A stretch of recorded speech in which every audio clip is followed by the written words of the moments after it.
पत्नी ने प्रेमी देवर के साथ षड्यंत्र रच की पति की हत्या का खुलासा। देवर के साथ प्रेम प्रसंग में ली ओमकार की जान। भाभी के साथ चल रहे प्रेम प्रसंग में रंगे हाथ पकड़े जाने पर मेरे भाई ने भाभी के साथ षड्यंत्र रच कर दी भाई की हत्या। हत्यारा हत्या कर आधे घंटे तक बैठा रहा भाई के शव के ऊपर और जब कन्फर्म हो गया कि भाई शव में तब्दील हो गया है, तब देवर भाभी अपने अपने घर चले गए और ऐसा व्यवहार करने लगे जैसे इस घटना से उनका कोई वास्ता न हो। खेत में शव मिलने की सूचना को सुनकर दोनों को धक्का लग गया हो। पर पुलिस ने जांच कर आज बीती 6 तारीख को मिले शव की घटना में दोषी देवर भाभी के रचाए गए हत्या के षड्यंत्र का भांडाफोड़ किया है। मामला है बीती 6 तारीख का बरेली के थाना मीरगंज का, जहां सरसों के खेत में एक युवक का शव मिलने से हड़कंप मच गया था।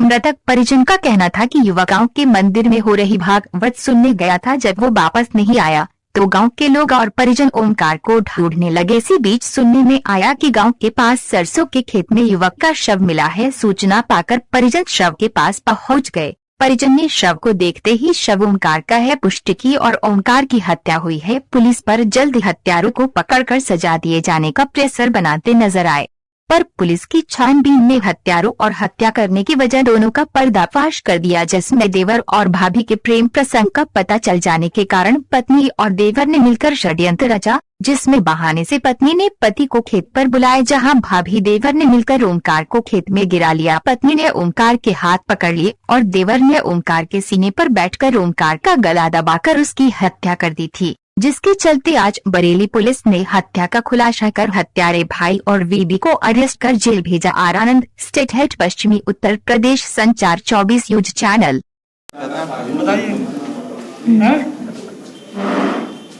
बोलिए बोलिए। कैसा लोग प्यार करते हो आप इससे? बोलो। कैसे साल से प्यार कर रही हो? 1 साल से।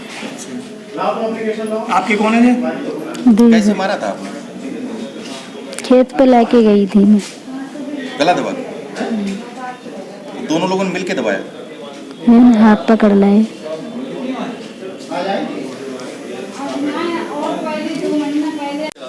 हत्याकांड का खुलासा हुआ है, किस तरह से हत्या को अंजाम दिया गया, तो कारण क्या था इसके पीछे? थाना मीरगंज के अंतर्गत 6 तारीख को दिन में 3 बजे के आसपास एक व्यक्ति की लाश मिली थी जो 25 साल का था। इसमें घरवालों के द्वारा बताया गया था कि 5 तारीख की देर रात्रि को वो किसी मंदिर पर गया था कोई भजन कीर्तन सुनने के लिए, और उसके बाद वहाँ से घर लौटा नहीं है। पुलिस के द्वारा इसमें पोस्टमार्टम कराया गया तो दम घुटने के कारण जो व्यक्ति है उसकी मौत आना पाया गया था। पुलिस के द्वारा 302 के अंतर्गत मुकदमा पंजीकृत किया गया था और इसमें विवेचना जारी थी। इसी दौरान पता चला कि जो मृतक की पत्नी थी उसका उसके ममेरे देवर के साथ अवैध संबंध था, और इस अवैध संबंध की वजह से ही इन दोनों लोगों ने मिलकर उसकी हत्या कर दी, जिससे कि वो उनके रास्ते से हट जाए। किस तरीके से हत्या की प्लान बनाया था, कब से प्लान तैयार किया गया और कैसे हत्या की गई? ये जो मृतक था ये पंजाब में कार्य करता था, मजदूरी का कार्य करता था, और ये अक्सर बाहर रहता था। इसी दौरान इसका जो ममेरा देवर था इससे इसके संबंध हो गए थे और ये अक्सर मिला जुला करते थे और फ़ोन पर बातें करते थे। और जब ये वापस आया तो जो महिला और इसका जो प्रेमी है इन्होंने इसको रास्ते से हटाने के लिए इसको खेत पर बुलाया और वहाँ पर गला घोंटकर इसकी हत्या कर दी।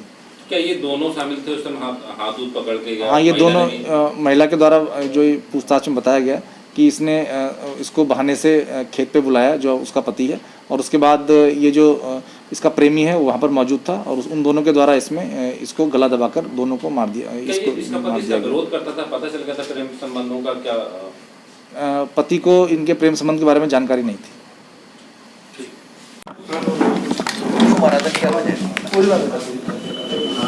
सर अभी बताते पूरी बात हम दोनों लोग एक दूसरे से बात करते थे करीब साल भर से।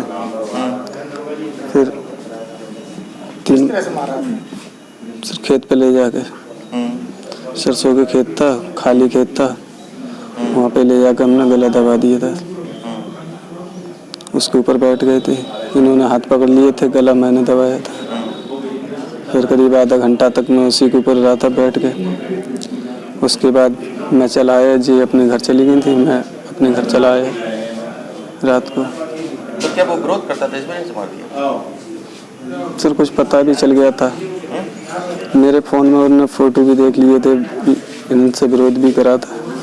यही वजह थी। लेकिन हमसे जाने अनजाने में ये गलती हो गई। कितने साल से प्रेम चल रहा था?